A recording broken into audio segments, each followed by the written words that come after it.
Now, every once in a while, a phone comes out that doesn't feel revolutionary in the moment, but a year from now, people will look back and say, yeah, that one was different. I genuinely think that the OnePlus 15 is one of those phones. Not because it chased hype, not because it tried to be flashy, but because of how much value that it quietly delivered for the price. And now that it's been 3 months since its release, once the launch excitement has cooled off, this phone starts to make way more sense. Because when you actually live with it, you realize that OnePlus solved problems that most people still ignore. Battery anxiety, basically gone. This thing has a massive 7300 milliamp hour battery. Most flagships are still stuck around 5000. And you feel that difference immediately. Phones that used to last all day suddenly feel like they're running out on purpose. You wake up, use it heavily, navigation, streaming, social media, camera, and by the end of the day, you're not stressed. Some days you don't even think about charging it at night, and that alone changes how you use your phone. And when you do need to plug it in, it charges really fast. Depending on where you live at, you're getting 80 to 120 watts of wired charging plus 50 watts wirelessly. That means that a quick plug-in just isn't psychological. It genuinely gets you back in the game 10 to 15 minutes after. Then there's the display. It has a big 6.78 inch 1.5K LTPO AMOLED display pushing up to 165 Hz. And this isn't just about smooth scrolling, it's also adaptive, so you get that fluidity without killing the battery. Watching videos, gaming, and even just scrolling through social media apps feels noticeably smoother than most phones in this price range, and somehow it all stays efficient. But the part that most people don't talk about enough is the build. Now, this doesn't feel like another fragile glass slab. OnePlus used a aerospace style micro arc oxidation frame, a ceramic like hardening process that's tougher than standard aluminum and even more resilient than titanium in some cases. It makes the phone feel rigid, solid, and durable in a way that you immediately notice when you pick it up. And here's the crazy part. It does all of this, the battery, the charging, the display, the performance, the materials, all for under $1,000. And in a market where phones keep getting more and more expensive while giving you smaller upgrades, the OnePlus 15 feels like it went in the opposite direction. It stacked real, tangible improvements, the kind that you feel every single day, and then priced it like it wanted people to actually buy it. So the real question isn't whether the OnePlus 15 is good. The real question is, will this be one of those phones that people look back on and say, yeah,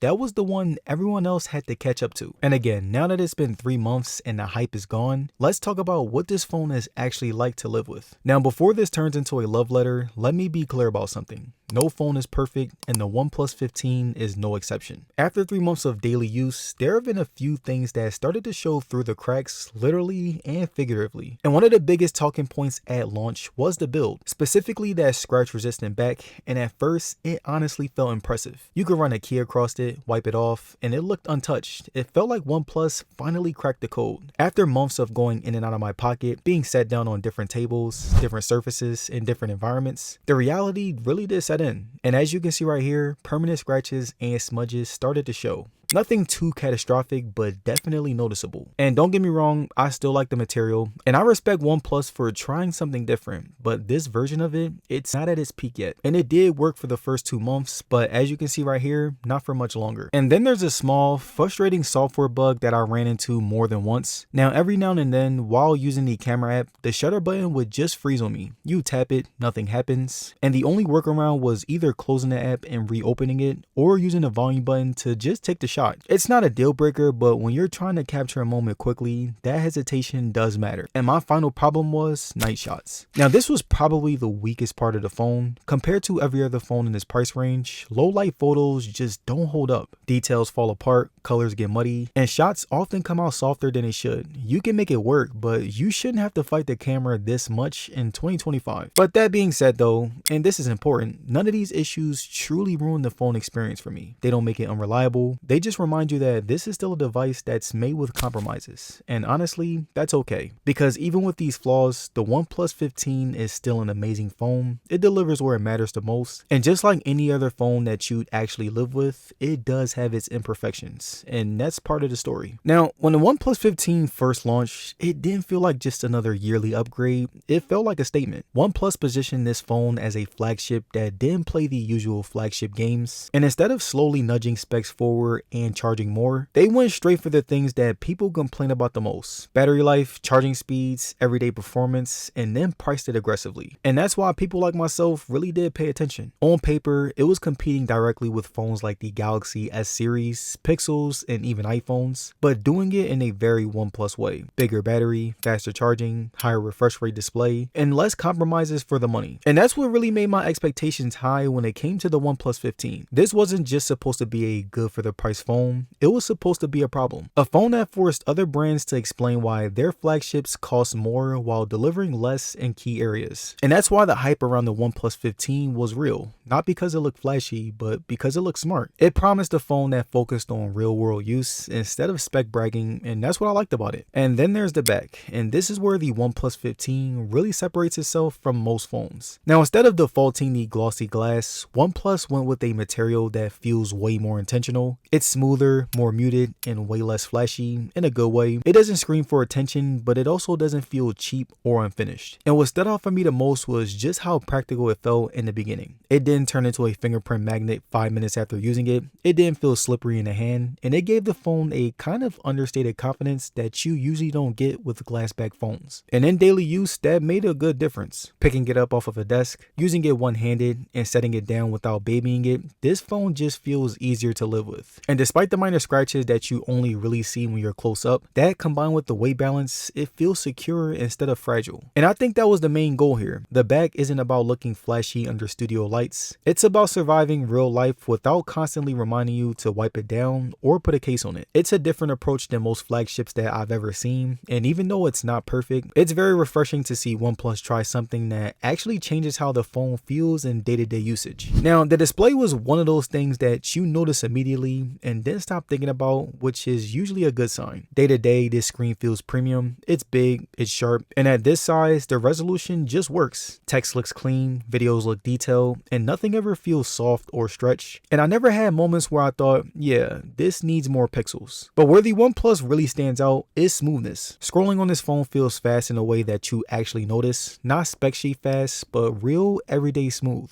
Swiping through Instagram, flying through TikTok, jumping between apps, everything just glides. And the key thing here is consistency. That high refresh rate doesn't feel like a gimmick that only shows up in demos. It stays smooth over time, especially when I'm gaming. There's no stuttering, no random frame drops, and no moments where it feels like the phone is struggling to keep up. And going deeper into gaming, animations stayed fluid, touch response felt immediate, and the screen keeps up with the fast movements without feeling jittery or delayed. And brightness also held up very well too. Outdoors, the display stayed readable, even in harsh light, and I've never had to squint or shake the screen just to see what I'm doing, which is something that you only appreciate once you've lived with the phone for a while. So yeah, after 3 months, no weird issues, no color shifting, no uneven brightness, and no eye fatigue that stands out more than usual. It feels just as good as it did on day one, and this isn't a display that tries to impress you with numbers. It impresses you by disappearing into the experience, and honestly, that's exactly what you want. Now, performance is one of those things that can feel amazing at launch and then slowly disappoint over time. So 3 months in, this was something that I was paying very close attention to. The good news is that the OnePlus 15 still feels very fast. App launches are quick and predictable. Instagram, YouTube, the camera, everything opens without hesitation. There's no waiting and no second guessing whether an app is going to hang for a moment before loading. Multitasking has also been pretty solid. I'll have music playing, navigation running, YouTube on, messages coming in, and then jump straight into the camera or another heavy app. And the phone doesn't stutter or reload things in the background. It was able to handle that everyday chaos very well. Gaming performance has also been pretty stable too. Longer sessions didn't turn into a heat problem, and frame rates stayed pretty consistent.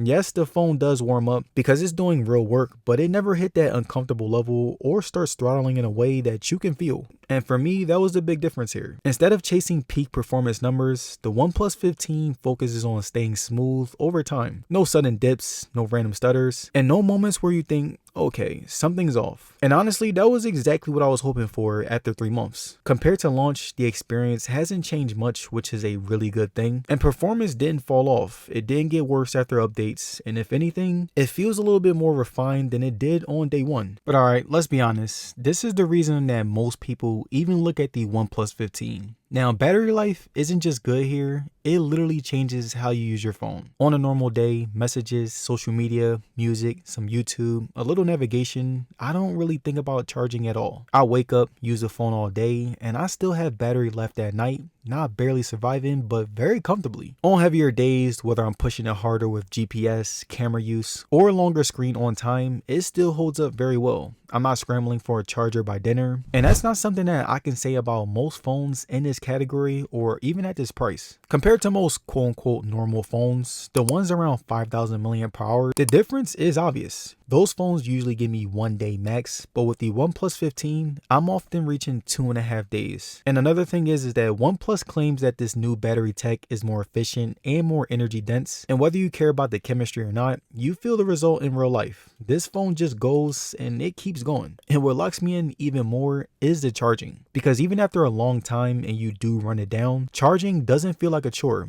Plugging it in for a short amount of time actually gets you somewhere. You don't need to plan an hour around it. You've got 30 to 40 minutes and your phone goes from 0 to 100% very fast. So yeah, that combination, huge battery, changes my charging habits a lot. I stopped carrying a charger with me, not because I forgot, but because I feel like I don't need to. And that's when you know a phone's got battery life right. Now moving on to cameras, these are always the biggest question marks around OnePlus phones, and the OnePlus 15 is no different. Quick summary, the camera is not trash. I would say that it's pretty good depending on the environment, but when you combine everything, I'd say that it's mid. Not great, not horrible, just mid. It's not trying to be Samsung or Pixel at their own game. In normal lighting, photo consistency is solid. You pull the phone out, tap the shutter, and you get usable shots almost every time. Colors look natural, detail is there, and the camera doesn't feel unpredictable. That reliability matters more than flashy results that you get in perfect conditions. Daytime shots are where this phone feels even more confident. You don't have to fight the camera to retake photos just to get something usable. It's quick, it focuses fast, and it does get the job done, capturing moments without overthinking them. And when it came to video performance, this is where it's better than some people would expect. Stabilization does a solid job keeping footage steady while you're walking, and the overall video quality was consistent. It's not cinematic in the way that some phones are pushing right now, especially the iPhone or even Samsung, but it's reliable and easy to work with. AI processing was also a mixed bag. On one hand, it helps with consistency, photos come out balanced, and the phone does a decent job correcting exposure and color without going overboard. But on the other hand, it's not doing anything revolutionary. There's no magic here, just steady improvements that keep shots usable. And honestly, that fits the OnePlus approach. This isn't a phone that you buy for the camera. Again, at $900, I would say that's the one compromise. These cameras aren't the best, and if you're someone who doesn't really prioritize camera like that, then this phone will be more than worth it for you. Now moving on to software, this is where a lot of phones either get better over time or start to slowly annoy you. And 3 months in, Oxygen OS has been pretty solid. And honestly, that's one of the more underrated wins with the OnePlus 15. The phone feels stable, no weird bugs and stick around, no updates that suddenly break things that you use every day, animations are smooth, navigation feels clean, and nothing about the software feels bloated or heavy. It's one of those experiences that gets out of your way instead of constantly reminding you that it's there. And then there's the AI, because every phone has to talk about AI now. Now most of the AI stuff here fades into the background for me, and that's a good thing. The phone feels smarter without trying to impress me. Some features are actually slick, subtle photo processing improvements, smarter system behavior, little quality of life things that make daily use easier. And they work quietly and don't really demand attention, which is exactly how AI should be. And I say as far as other AI features, they're here, but again, I don't really use them like that, and they're pretty easy to ignore. They're not in your face, so that's a good thing as well. And what I also appreciate the most is the update philosophy. Now, OnePlus isn't throwing massive changes at you every other week just to say that they did something. The updates that I've been getting feel intentional, fixing issues, refining performance, improving stability. In my opinion, that approach matters more long-term than flashy features that don't really age well. And 3 months later, I'd say that the software experience is better than it was at launch. More polished, more predictable, and more refined. Now, moving on to the little things, haptics were solid, not over the top, not weak, just tight and responsive. Typing felt pretty good, notifications feel intentional, and nothing comes across as cheap or hollow. And the new action button was something that I enjoy very much, just like I do on my iPhone. Speakers are also better than I expected. They're loud, they're clear, and they're balanced enough to where I don't immediately reach for my headphones. No distortion at high volumes, no weird tiny sound, just dependable audio for videos, calls, and casual listening. Although next year, I would like them to be even more louder, compared to the Samsung Galaxy or even the iPhone. Connectivity has also been pretty drama-free. Wi-Fi stays locked in. Bluetooth behaves the way that it should. Calls are clear. And I haven't dealt with any random dropouts or weird signal issues. The phone feels trustworthy to where you're actually relying on it. But yeah, 3 months later, here's the honest truth. The OnePlus 15 isn't perfect, but it doesn't need to be. And what makes this phone special isn't the one headline feature, it's the way that everything comes together in real life. The battery life genuinely changes how you use your phone. Charging is fast enough to where you stop planning around it, and performance stays smooth, display feels great, and the phone itself is very easy to live with in day-to-day experience. And yeah, just like any other phone that you can buy on the market, there are flaws, but for the price, the OnePlus 15 delivers more real-world value than almost anything else in this category. It solves the problems that most people complain about without asking you to spend over $1,000. So yeah, that's why I think that a year from now, people are going to look back at the OnePlus 15 and say, yeah, that one was a smart buy. And life after the hype, this phone still holds up very well. Now, a lot of you guys ask how people make those clean explainer videos without showing their face, or how teams turn boring docs into actual videos that people want to watch, and that's where Galpo AI comes in. You give it a script, a document, and even a PDF, and it turns that into a fully narrated explainer video with visuals. No editing timeline, no animation skills, and no lost hours and After Effects. And what I like is that it's not trying to be flashy. It's perfect for explainers, onboarding videos, product walkthroughs, or faceless YouTube content. And if you're a creator, educator, or running a business that needs videos fast, this saves a ridiculous amount of time. And if you guys are interested in Galpo AI, the link will be in the description and comment section of today's video.